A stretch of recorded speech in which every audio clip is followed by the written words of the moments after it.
Helo bawb a chroeso nôl i'r ardd. Nawr, un o'r heriau mwyaf sy'n effeithio ar garddwyr newydd ar hyn o bryd yw sicrhau digon o le i fynd ati i dyfu llysiau. Ni'n ffodus iawn fan hyn, mae gardd fawr 'da ni, ond mi oedd gardd fach iawn 'da fi chydig blynyddoedd yn ôl, ond fe ddes i ddysgu sut i dyfu gnydau mewn llefydd cyfyng. A dyna bydd ffocws ei fideo ni heddi. Pa fath o bethau allwn ni dyfu mewn potiau o'r stepen y drws neu ar y patio?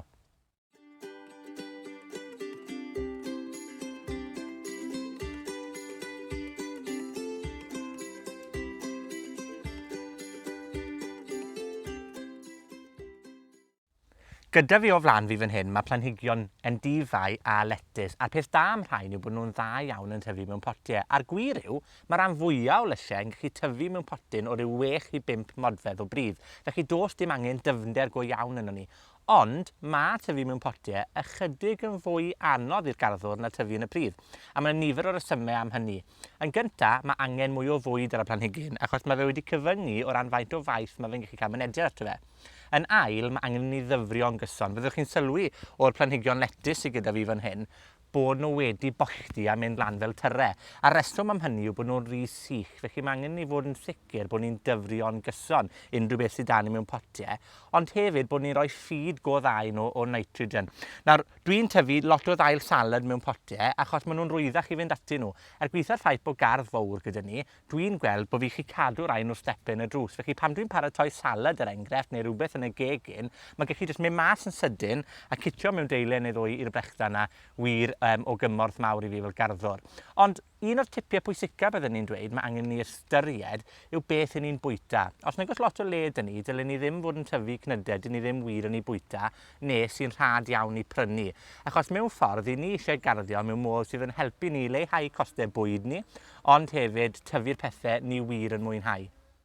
Nawr, wedi sôn bod angen i ni ofalu am ein planhigion yn fwy os 'yn ni'n tyfu nhw mewn potiau, ac un tip pwysig i wneud hynny yw i ddyfrio a bwydo'n gyson.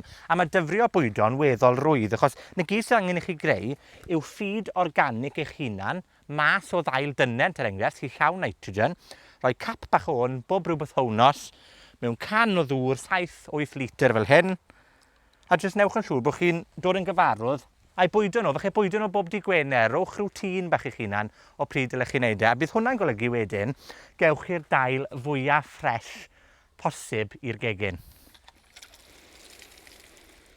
Os ydyn ni'n mynd bant am ychydig ddiwrnodau, mae'n gallu bod bach o benbleth o ran pwy sy'n mynd i ddyfrio'r planhigion mewn potiau hefyd. Ond un tip da iawn i chi yw i ddefnyddio disgyl fel hyn, neu ryw fath o drei plastig, i osod eich potiau ynddyn nhw fel hyn, ac wedyn rowch dŵr yn y trei eu hunan, fel hyn, a bydd hynny yn golygu bod nhw'n cael eu dyfrio o'r gwilod lan yn ara deg.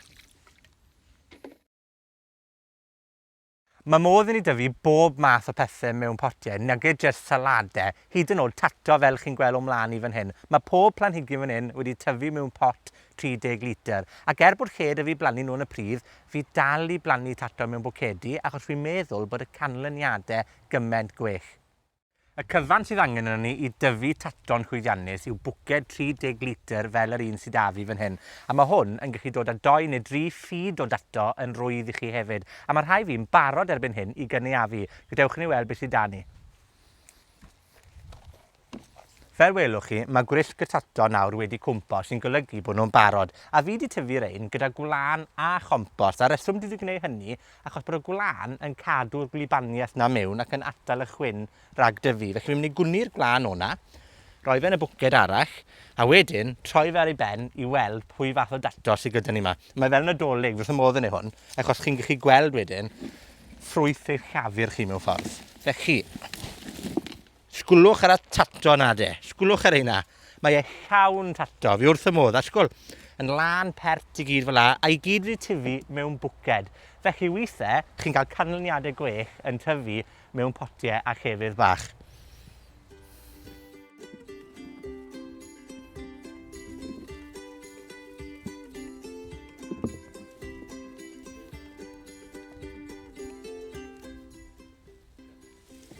Fi'n credu bod fi wedi cael y ran fwyaf o'r tato mas o'r bwced hyn nawr, ond fi eisiau rannu tip arbennig 'da chi, sef ail ddefnyddio'r compost yma yn yr un pot i dyfu cnwd arall yn yr un tymor, sef moron.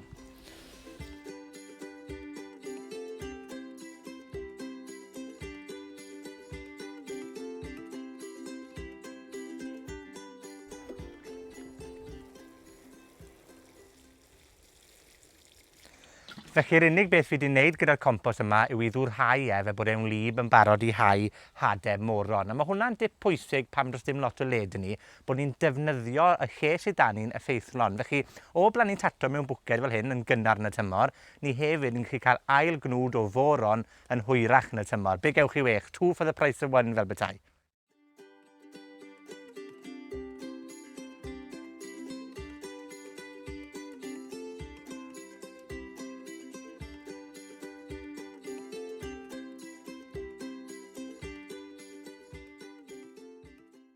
Mae'r posibiliadau o ran tyfu bwyd mewn llefydd bach yn ddiddiwedd. Pidwch â gadael i ddiffyg lle eich atal chi rhag tyfu bwyd eich hunain. Gallwch chi, er enghraifft, dyfu mefus mewn basgedi crog fel hyn. Maen nhw'n blodeuo, yn edrych yn bert, ond yn rhoi cnwd da fefus i chi hefyd yn ystod yr haf. Neu, hyd yn oed tyfu pethau gyda ffaldra. Rhoi potiau fel hyn yn dyre, chi'n gallu plannu 20 planhigyn mefus yn y tŵr na fanna, i gyd mewn maint lle un potyn. Felly, dyw e ddim yn golygu bod ni ddim yn gallu tyfu lot o bethau, hyd yn oed os mae o'n balcony sydd gyda ni.